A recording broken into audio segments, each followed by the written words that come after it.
Hi, I'm Craig Birch here at Manders Real Estate headquarters on the Compton Road in the heart of Wolverhampton. And once again, it's not top tips. I can't seem to get the top tips together, but this is sort of a top tips, but it's more a top 5 questions to ask a seller before you move into the property. So picture this situation: the hard work's done, the sale fee has been agreed, the mortgage has been agreed, everything done, conveyancing done, legal tender strips. All you've got to do now is pick up the keys. But by then, your brain is most probably frazzled with all of the things you had to do. Moving home is a stressful process at the best of times. That's before you've even factored in moving all your gear from one place to another.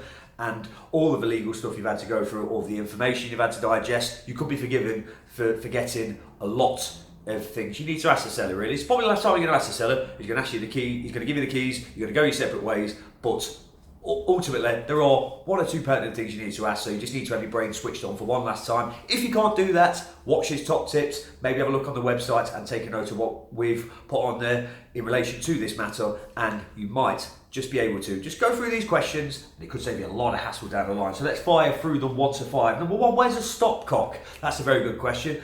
Hopefully your home won't spring a leak so soon after you moved into it. That would be terrible, terrible luck indeed. But these things don't take luck into account. If there's a leak, there's a leak, and if water's gushing everywhere, you need to know where that stopcock is. It's normally a simple matter of finding it, turning the water off at the mains, ringing somebody up, and getting it sorted. But if you've got water gushing out, and you make an emergency call, it can be 20-30 minutes, your house will be well and truly flooded by then. So make sure you know where that stopcock is, and of course the previous incumbents of your home will know this. Number 2, are there gas and electricity meters? A lot of people are on smart meters these days. I'm just about to have one installed myself for the simple reason that the meters are so much hassle to get to. I've had enough and I want a smart meter in my home now.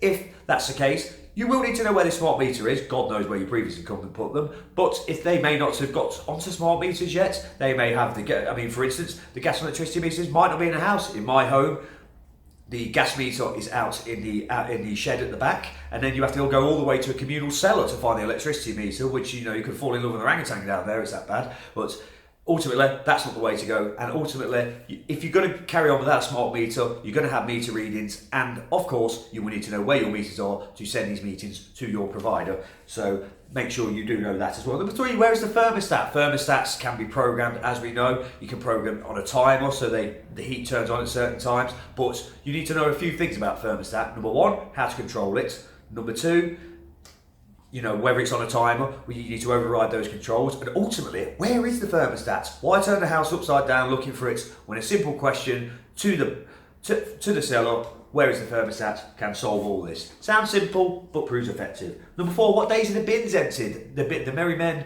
and women who take care of our bins these days, the one thing they don't like is to turn up and see rubbish gushing everywhere out of the bins, things not bagged up properly, things not in the correct bins and stuff like that. So you need to know when they come for a start, so you can't let the rubbish pile up and pile up and pile up. You can sort of structure your rubbish disposal accordingly. Make sure that all the bins marked, or everything's, the recycling, that's all in the bins provided. And then when they come, they can just take the rubbish away. Everyone's happy and no one's moaning, which is what we always like.